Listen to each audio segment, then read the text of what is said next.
दूसरे अध्याय में ही 55 से 72 श्लोक तक में ऐसे निश्चित प्रत्यय समाधिस्थ एक ही के पर्यायवाची काम है। जीवन मुक्त आदि सब एक ही के पर्यायवाची काम है। उसका लाक्षणिक पहचान बताई है। मन की कामना को शरीर त्याग हो गया प्राप्ति से कहा। ऐसे 55 से 72 श्लोक तक के विस्तार से भगवान ने ऐसे स्थित प्रज्ञ पुरुष की पहचान बताई जो उनकी रहनी और चलनी है। कैसे रह कैसे चले पर क्या बोले ये उत्तर नहीं दिया। वो रखी है श्रीमद् भगवद गीता अभी भी रखी है। अभी भी 700 श्लोकों वाली गीता मानव मात्र के पास है। अभी देख लीजिए उसमें एक उत्तर छूट गया। ये उत्तर नहीं लिखा छूट गया है। वो अलग बात है। क्यों छूट गया? आकार छूट गया, सका छूट गया, ये अलग खोज का विषय है। उसे ही नौवें अवतार भगवान श्री मानव जी पहले लग रहे। ये बात गंभीर है, अति महत्व की है। हम सामान्य व्यक्तियों को ये समझ में नहीं आएगा कि क्या चीज है। हम भी पढ़ रहे हैं बहुत समय से। प्रश्न 3 है, क्या बोले कैसे रहे चले प्रश्न हो गए। क्या बोले कैसा रहता वो, तीसरा कैसे चलता। छोटे उत्तर तो हो गए, रहना और चलना तो हो गए, पर क्या बोलता है वो तो छूटा ही है। अभी भी छूटा, अभी भी वो पीता। वही दूसरी नौवें अवतार भगवान श्री मानव जी ने किया। जो श्रीमद् भगवद गीता के लेखक संपादक महात्मा व्यास हैं, उन्होंने ग्रंथ की रचना किया। उनसे छूट गया। पर क्या बोलते हैं, क्या बोलते हैं, ये विषय तो स्वयं सिद्ध था। क्या बोलता भगवान कृष्ण उपदेश कर रहे थे। कोई तो बोलना है। संसारी बातें करना, संसारी राजनीति प्रबंध की बातें करना, ये निश्चित प्रज्ञ समाधि या ज्ञानी का भाषण नहीं। ज्ञानी पुरुष को जब भी बोलेगा, जो भी बोलेगा तत्व दृष्टि से बोलेगा। आप बोलेगा श्री परमात्मा है, यही बोल कराएगा। पर ये व्यास जी ने किताब लिखी है, ये व्यास जी से छूट गए। अब अलग बात है कि व्यास जी से छूट गया तो बड़े शोध का विषय है। उसकी पूर्ति ही तो भगवान ने किया है। इसीलिए तो नौवें अवतार गीता अवतार है। स्थिर भी अर्थात इसकी बुद्धि सत में स्थिरता जो प्राप्त हुई है वह क्या भाषण करता। भगवान का उत्तर यह है कि कोई भाषण नहीं करता। भाषण तो भगवान करते, भाषण कथावाचन करते। स्थिर प्रज्ञ समाधि जीवन को जिसे कहते हैं वो शब्दों में भाषण नहीं करते। क्या करते हैं तो प्रयोग चक्षु का अनुभव, वो वस्तु अधिष्ठान सामने रखकर, वस्तु सामने रखकर पहचान कराने का प्रयोगात्मक अनुभव देते। अनुभव यानी अणु और भाव। जो अणु से अणु में भी है वही विराट से विराट।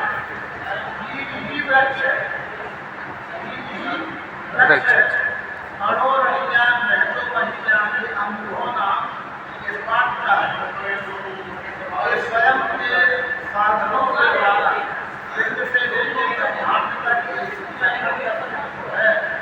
दिखने में पृथक पृथक है लेकिन वास्तव में वो अभिन्न है।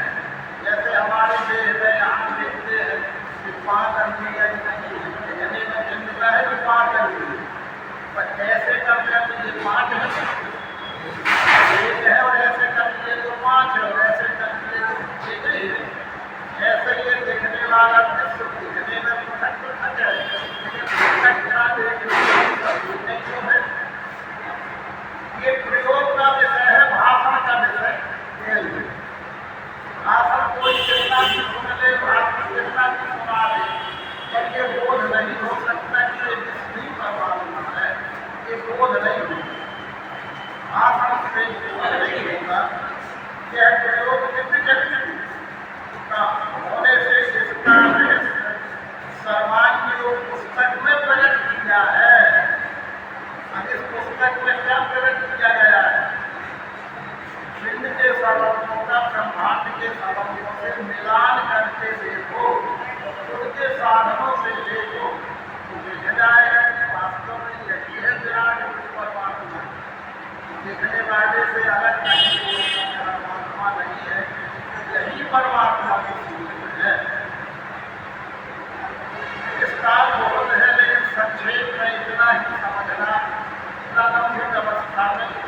चमत्कार ही बड़ा है।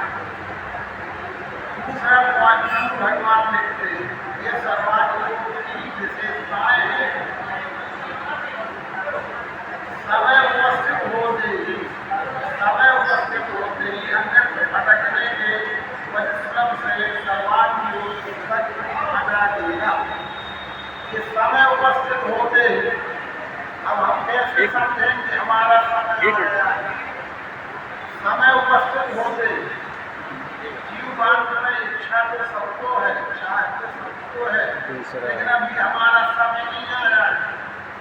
बहुत से व्यवहारिक जीवन में हम कहते भाई किसी को शादी विवाह का अवसर है, होगा तो, लेकिन अभी समय आने पर हो जाए। परेशान मत रहो, प्रयास करते रहो, समय और हो जाए। सही है ना? किसान खेती करता है, मेहनत करता है, लागत लगाता है, समय आने पर फसल होती है, होते हैं। इसी प्रकार से मानव जीवन में सब कोई सुख शांति चाहता है, लेकिन समय जब आया हो जब ना, ये बात बड़े महत्व की है। समय उपस्थित होते अब अभी तक यही है कि समय कितने लोग होंगे, कितना बड़ा महानगर है, करोड़ों की आबादी हो सकती है, लाखों की आबादी हो सकती है, लेकिन अब समय नहीं आया जिनका कितने लोगों का हमारा समय आ गया है, अब आप हाजिर हैं। ये मतलब है भगवान समय उपस्थित होते ही अन्य भटकने का परिश्रम। ये धर्म और ईश्वर के नाम पर, पूजा पाठ उपवास के नाम पर, भक्ति के नाम पर जीव कितना भटक रहा है, कितने नाना प्रकार के कष्ट देने वाले, आदत जुड़ने वाले, कर्म धन सुनाने मिलने वाले सब कार्यों में यहाँ वहाँ भटक रहा है। सत्युग की खोज में, शांति की खोज में भटक रहा है। महानगर के प्रदेशों में आज शांति जीने वाले भी नदियों के किनारे, पहाड़ों के सतुन पानी को पीना रही है। भटक ही रहे हैं, भटक ही रहे। महल में रहते रहते गए तो चलो कहीं निकले, नदी के किनारे, पहाड़ के किनारे, खेतों में, जंगलों में चले, वहाँ भी रहते पूरे तो फिर घर में ही आ गए। आगे भटकना ही है, पाना कुछ नहीं है, भटक ही रहे। वो भगवान कहते कि सर्वांग योग का अनुभव आते, जो यह और यहाँ है, वही वह वहाँ है, कहीं चले जाओ, चलो अमेरिका चलते हैं, वहाँ बड़ी धन है, बड़ी संपदा है, ये है वो है, चले जाते हैं तो वहाँ भी लौटते यही और हथकड़ी लगा के यही वापस भेजे जा रहे हैं। हथकड़ी लगा के बोल रहे हैं आ रहे, कहीं यहीं रहो और यहीं अपना ईमानदारी से जियो ना। वही वो भगवान कहते कि समय उपस्थित होते ही अन्यत्र भटकने के परिश्रम से सर्वांग योग पुस्तक हटा देगा। बहुत से लोग आज तक ये नहीं हम आप में से समझ पाते कि सर्वांग योग समझने से क्या मिलेगा, क्या फायदा होगा। दुनिया फायदे तो बनती है ना, भाई खाने का सौदा कौन करेगा, फायदे करेगा। देखो पूछता है कि सर्वांग योग समझने से हमें क्या मिलेगा। हम आप कहते हैं कि भाई आइए बैठिए, सर्वांग योग पढ़िए, सर्वांग योग समझिए। तो सामान्य व्यक्ति कहता है ये बताओ समझ मिलेगा, हमसे भी कहते हैं कि क्या मिलेगा, आपसे भी कहते मिलेंगे कि ये बताओ कि सर्वांग योग से क्या मिलेगा। वो भगवान ने एक उत्तर दे दिया कि सर्वांग योग से पहले तो ये मिलेगा कि भटकना बंद हो जाएगा, भटकना बंद हो जाएगा। इससे तो सबसे बड़ी उपलब्धि, भटकना बंद हो गया तो बहुत सब कुछ मिल गया। तीसरी बात, सर्वांग योग को सब कर्म में लगा दिया करो। ये बात समझने की है कि सर्वांग योग को सब कर्म में लगा दिया करो। तो सर्वांग योग को सब कर्म में लगा दिया कर्मवाणी। यदि हम केवल सम्राट लेते हैं तो अनर्थ भी हो सकता है, केवल सम्राट लेने से अनर्थ हो सकता है। उसका लक्ष्यार्थ लेना है सब कर्म, यानी मानव देह में सब कर्म का स्थान है। मन से सोचना, मुँह से बोलना और शरीर से चलना करना। इसलिए तो संतों ने कहा कहते हैं करते नहीं, कहते तो हैं पर जैसा कहते हैं वैसा करते नहीं है। कहते हैं करते नहीं, मुँह के बड़े लबार, काले मुगले होंगे साहब के दरबार। तो आज हम सब अच्छी बात है तो सभी करते देखते हैं और अच्छा करता नहीं दिखता है। कहते हैं करते नहीं, मुँह के बड़े लबार, वो भक्त नहीं है तो लबार है, लंपट। कहते हैं करते नहीं, मुँह के बड़े लबार, काले मुगले होंगे साहब के दरबार। साहब का दरबार का दरबार है। कितने भी लोग छिपके गंदे काम करोगे तो एक दिन तो आएगा। तब तक रहोगी तेरी पत्ते की आड़ में, एक दिन आना पड़ेगा पूरे बाजार में।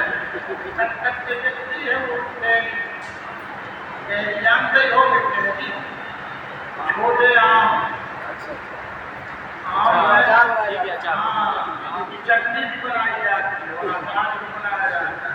कैरी यानी आम, छोटा फल आम, पत्तों में छिपे रहते।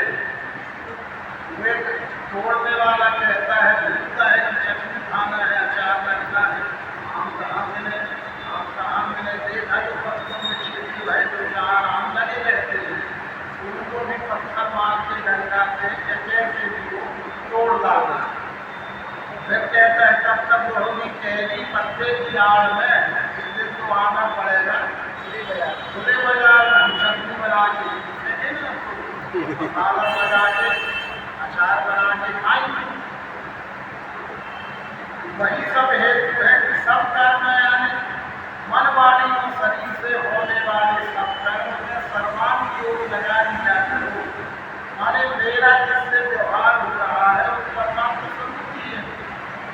मेरा व्यवहार परमात्मा से ही हो रहा है, क्या छिपेगा? सदा साक्षी भक्ता भोक्ता महेश्वर परमात्मा है, कहें जिसको वही है। इस देह में भी वो जीवात्मा के रूप में बैठा है ना।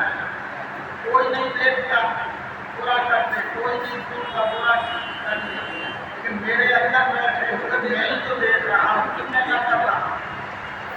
कोई ना देखे ना देखे, पर मैं तो देख रहा हूँ।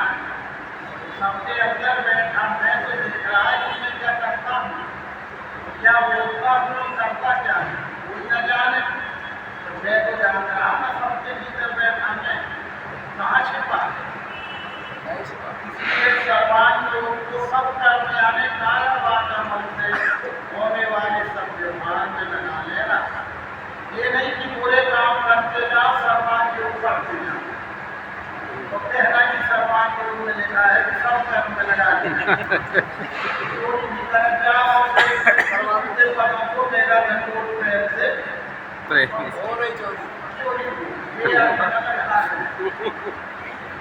सब कर्म यानी मन वाणी और शरीर से होने वाली सब सेवा। तो फिर चौथा पॉइंट है सर्वांग योग देखकर बुद्धि को प्रकाश होता है। सर्वांग योग देखकर बुद्धि को प्रकाश होता है। हमारे देह में कार्य करने के साधन इंद्रियां भी है, मन भी है, बुद्धि भी है, चित्त भी है। चित्त देह में सबका प्रकाश है। देह में बुद्धि प्रकाश है, इंद्रियों को इंद्रियां प्रकाशित करती है, इंद्रियों को मन प्रकाशित करता है, मन को बुद्धि प्रकाशित करती है, बुद्धि को चित्त प्रकाशित करता है और चित्त को चैतन्य प्रकाशित करता है। ऐसा रामायण में भी लिखा है जैसे करण सूर्य समेता सकल एक से एक समेता, एक से एक प्रकाश है और सबकर परम प्रकाशक योगी राम अनादि। ये अनादि राम पुराण ये सबका प्रकाशक है। चित्त उस चैतन्य का प्रकाश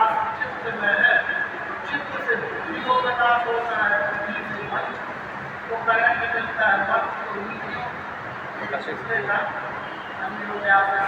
बना है। इसलिए सर्वात्म योग देखकर चित्त प्रकाश,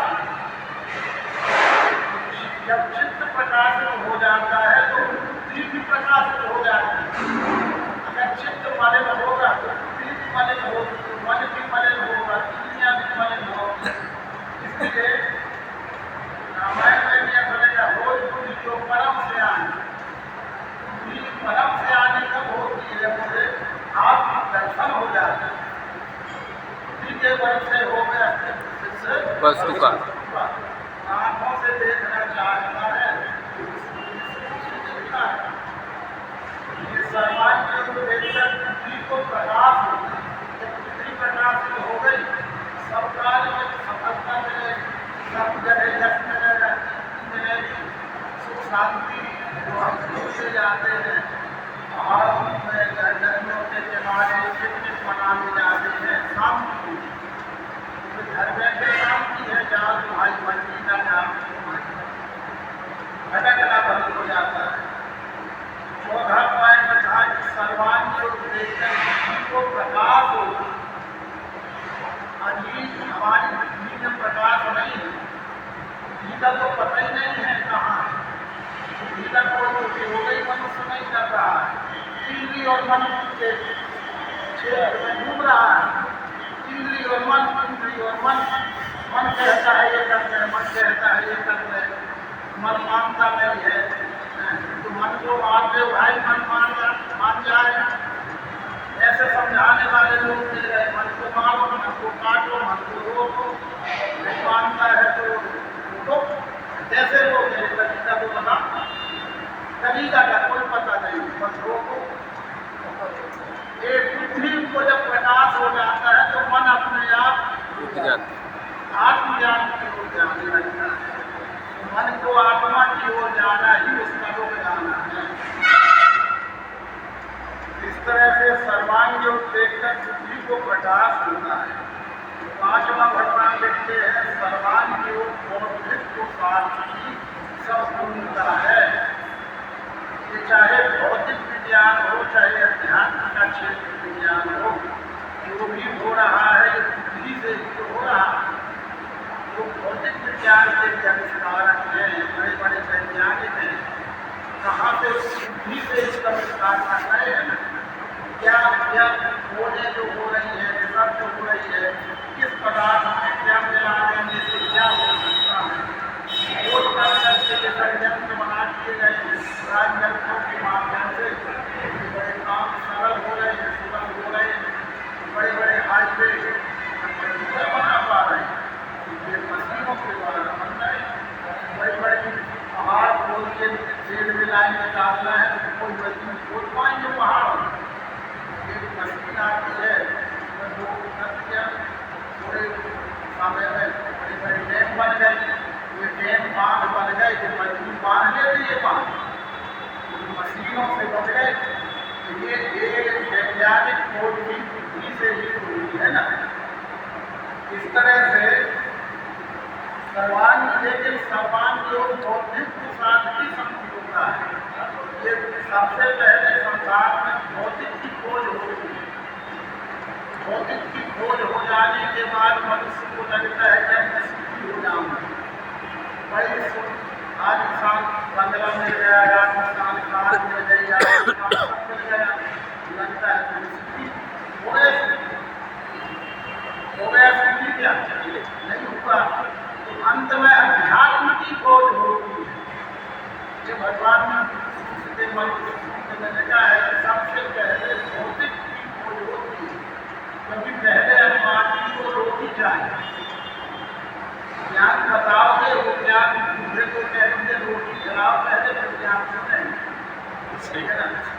जीव मात्र की प्राणी मात्र की पहली आवश्यकता भोजन है, बाह्य व्यवस्था है। जब बाह्य व्यवस्था हो जाती है तो फिर उसका मन ज्ञान में भी लगता है। भूखे आदमी को ज्ञान में खादों को कहेगा कैसे बैठे, हमें पानी को पिला के थोड़ी चला रहा। सही बात। ये भगवान ने लिखा है कि पहले खोज भौतिक की होती है, पर उसमें पूर्ण सुख शांति नहीं मिलती है। तो अंतिम खोज अध्यात्म की होती है।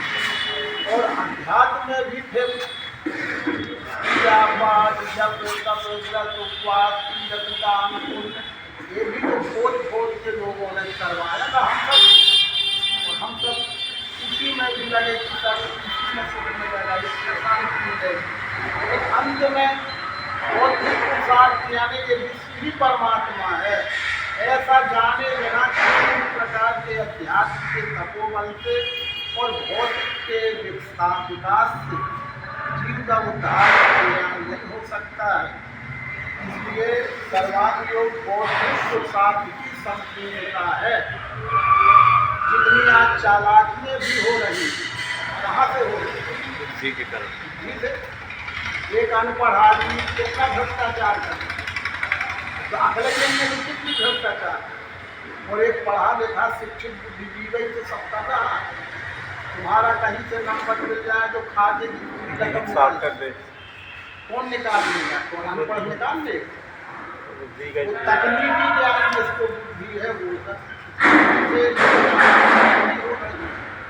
बुद्धि से ज्ञान भी हो सकता है। बुद्धि का ये आखिरी भगवान लिखते हैं कि अंतिम बुद्धि का पुरुषार्थ है जिससे ये सिद्ध हो जाए कि विश्व ही विश्व परमात्मा। इसलिए 9वें अवतार भगवान महावीर बुद्धि के अंतिम अवतार है। इसके आगे अब मानवीय बुद्धि नहीं जा सकती तो जरूरत भी नहीं।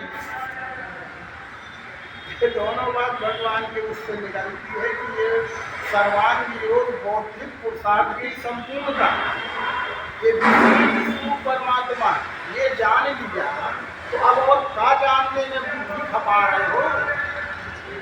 इससे ज़्यादा जानने की जरूरत ही क्या है।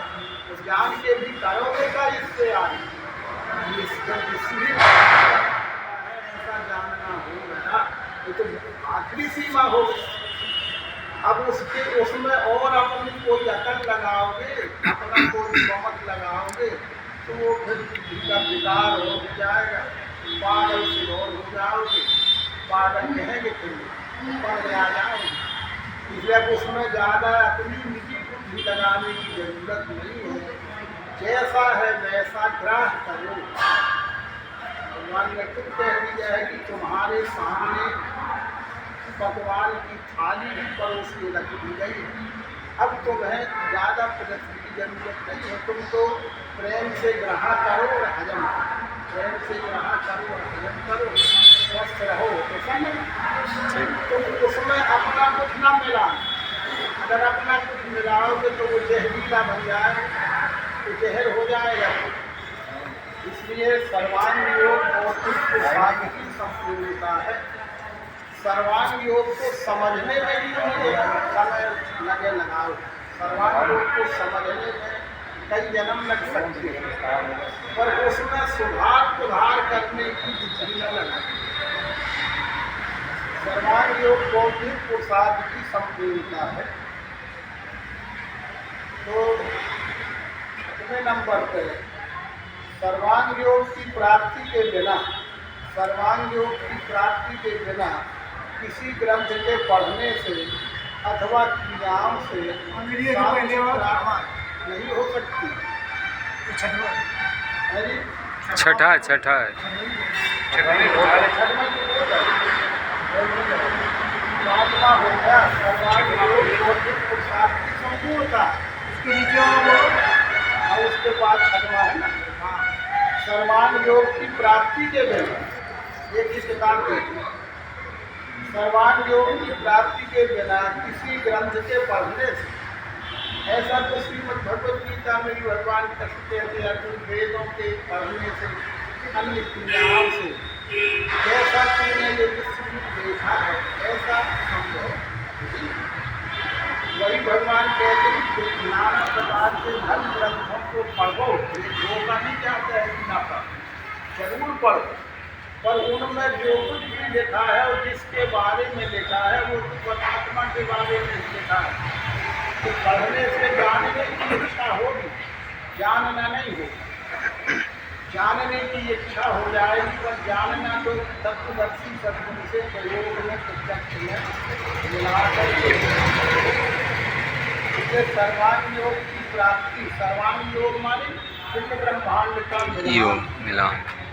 अगर पिंड ब्रह्मांड का मिलान नहीं हुआ तो केवल ग्रंथों के पढ़ने से इच्छा हो जाएगी जानने की, ये पुण्य है उनकी पढ़ एवं अन्य क्रियाओं से शांति प्राप्त नहीं हुई। 7वां पॉइंट देते हैं, सर्वांग योग स्थायी रखने की क्रिया। अभी हमारे आपके लिए और ज़्यादा जरूरी है ये पॉइंट। हम आपको सर्वांग योग को प्राप्त हो गया, सद्गुरु कृपा हो गई, हमें सद्गुरु के सानिध्य में वस्तु अधिष्ठान सामने रख करके पिंड ब्रह्मांड की एकता का मिलान तो हो गया, प्राप्त हो गया, लेकिन स्थिर नहीं हो रहा, हम उसमें टिक नहीं गए। तो हमारी समस्या ये है ना कि ये सर्वांग योग स्थायी रहने की क्रिया क्या है? मिलने की क्रिया तो सद्गुरु, ठीक है, सद्गुरु मिल गए तो हमें क्रिया मिल गई, हम समझने लगे कि विष्णु ही परमात्मा है। अब पर हमारा व्यवहार तो नहीं हो रहा ना। अब जब व्यवहार नहीं हो रहा है माने वो बात अभी चित्त में टिकी नहीं है, इंद्रिय मन बुद्धि की बीच में हम खेल रहे हैं, बाल खेल रहे हैं, सब योजना बना रहे हैं, इंद्रिय मन बुद्धि के कबायद कसरत में आप परेशान हो रहे हैं, चित्त में तो बात कहीं ही नहीं है। इसलिए जब चित्त में कैसे जाएगी, कैसे स्थिर रहेगी? सर्वांग योग स्थायी रखने की क्रिया सद्गुरु भक्ति सहित विश्व प्रेम। हे भगवान है सद्गुरु भक्ति जिससे मिला है उसका आदर करते रहना।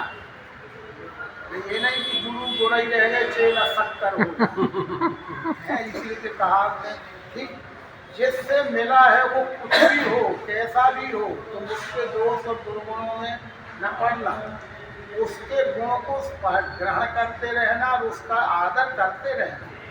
पर जो ज्ञान है वो तो विश्वरूप का है, विश्वरूप को न भूल। सद्गुरु भक्ति सहित विश्व प्रेम, प्राणी मात्र के प्रति प्रेम रखना, व्यवहार रखना, और जिससे ये ज्ञान मिला हो उसका आदर जरूर करते। वो क्या है कैसा है उसमें न पड़, वो जो है वो जाने, वो भोगेगा, वो जो है वो भोगेगा, तू ठेका क्यों लेता उसका? उससे तो तुमको ये ज्ञान कौन मिल गया है, इसलिए आदर करते रहना, उनकी उपेक्षा अभी न करनी। उनमें ऐसा होंगे उनके छोड़ो, वो भोगेगा, ठेकेदारी क्यों लेना? ये सद्गुरु भक्ति सहज परगुरु तो विश्वरूप होता है, सद्गुरु का ज्ञान गुरु होता है, सद्गुरु का अनुभव सद्गुरु होता है, वो अनुभव को ग्रहण करना, तो वो चित्त में हमारे बात चित्त। तो फिर आखिरी नंबर का है सर्वांग योग सर्वशास्त्रों से, सर्वांग योग सर्वशास्त्रों से और न वेद यज्ञ अध्ययन दानई आदि सबसे भिन्न है। ये भगवान लिखते हैं, श्रीमद् भगवत गीता में भी भगवान श्री कृष्ण कहते हैं कि अर्जुन वेदों के पढ़ने से, क्रियाओं से नहीं उग्रता में, नाना प्रकार के यज्ञापादि करने से परमात्मा अनुभूति नहीं होती है। परमात्मा अनुभव तो तत्वदर्शी सद्गुरु से प्राप्त होता है। इन क्रियाओं से और अध्ययन से रुचि बनती है, जानने की इच्छा होती है, ये आलोचना नहीं की जाती। अब आलोचना और तुलना में अंतर है। भगवान कृष्ण ने गीता में आलोचना किसी की नहीं की है, तुलना किया। तुलना और आलोचना में अंतर है। तुलना करना पड़े, जिस छत में ऊपर जाना है तो कितनी सीढ़ियाँ हैं इनको बताना पड़े, सीढ़ियाँ हैं पर ऊपर छत है। इसी प्रकार से तुम सीढ़ी को ही छत न मान के बैठ जाना, सीढ़ी में बैठ गए छत पर तो बताना तो पड़ेगा जानने वाले को ये सीढ़ी है, छत नहीं। इसी प्रकार से ये सीढ़ियाँ हैं जीवन की, पर छत नहीं है। ये हमारी मंजिल नहीं है, रास्ता है पर ये मंजिल नहीं है। इसी प्रकार से सर्वांग योग सर्वशास्त्रों से और अनेक प्रकार के क्रियाओं से भिन्न है, इसलिए कि शास्त्र बाधग्रस्त है। शास्त्र की बात करोगे वादग्रस्त, क्योंकि वो शब्दों में ही लिखे जाएंगे। तो शब्द निकला कि वाद खड़ा हो जाता है। अभी हमारे आपके व्यवहार में एक शब्द निकला कि दूसरा पकड़ लेता है, वाद हो जाता है, न समझी के कारण। ये शब्द द्वैत में ही होता है, द्वैत में हमेशा वाद ही खड़ा रहता है। इसलिए शास्त्र जो किताबी शास्त्र हैं वो सब वादग्रस्त हैं। इसीलिए तो एक की बात दूसरे से मेल नहीं खाती, एक का लेखा दूसरे को नहीं पड़ता है। उसी जैसे में एक